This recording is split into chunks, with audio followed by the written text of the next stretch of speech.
Bonjour et bienvenue sur ma chaîne YouTube Enfin Libre. Pour cette seconde vidéo, je vais aborder un pan de mon histoire beaucoup plus personnel.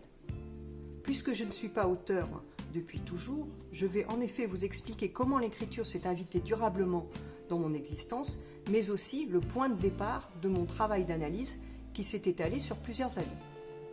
Vous allez rapidement comprendre que les deux sont intimement liés. Donc il y a à peu près environ 17-18 ans, suite à un changement de poste professionnel de mon mari, nous avons déménagé dans la Vienne. À l'issue de mon congé de maternité, je me suis donc mise à chercher du travail. Cette période a duré 7 longues années. Elle a été vraiment violente et destructrice. Pour ne pas mourir, vraiment au sens propre du terme, je me suis extraite non sans difficulté de ce système. Je me suis donc mise par la suite à fabriquer des bijoux en argile polymère ainsi que des petits objets comme ma poulette qui est là. Donc suite au retour positif de mon entourage et sur les conseils de mon mari, j'ai décidé de créer mon entreprise Arbre à couleurs.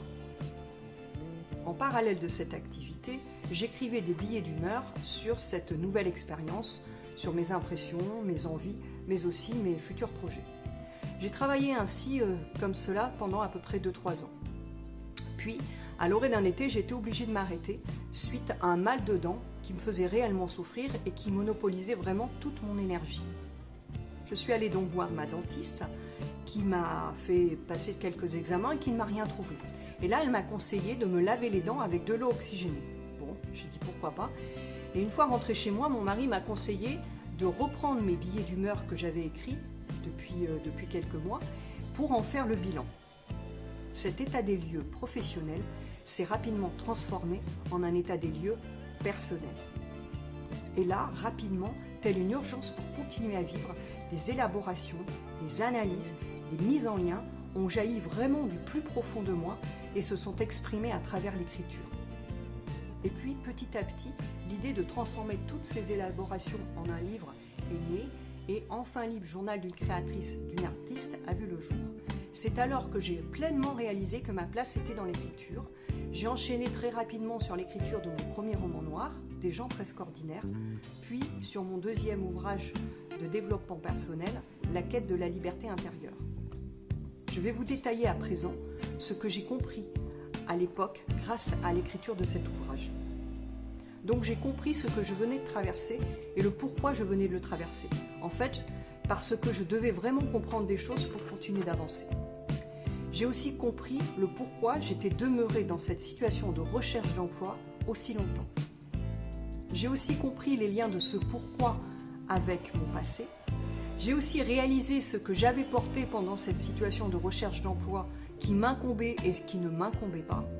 J'ai enfin compris aussi ce que je ne voulais et surtout ce que je ne devais plus supporter. Et j'ai enfin compris que je venais de parcourir un bout de mon chemin spirituel. Alors, qu'est-ce qu'un cheminement spirituel ? Alors, il peut y avoir un lien entre un cheminement spirituel et la religion. Pour ma part, ce n'est pas le cas, mais j'estime vraiment que cela reste intime à chacun. Un cheminement spirituel, c'est un travail d'intériorité, c'est vraiment un travail sur soi-même, mais c'est aussi une voie de transformation. Je sais aussi qu'entreprendre une telle expérience est en lien profond avec un désir ou une nécessité, intentionnelle ou non, de changement. Pour ma part, ce n'est bien plus tard que j'ai fait le lien entre les propos de ma dentiste qui me proposait de me laver les dents avec de l'eau oxygénée et mon état. En fait, j'étais en train d'étouffer. Le mot oxygène m'a vraiment permis d'en prendre conscience. Faire ce cheminement relevait pour moi une réelle nécessité de changement. Nécessité non mise en conscience. Voilà, c'est la fin de cette seconde vidéo.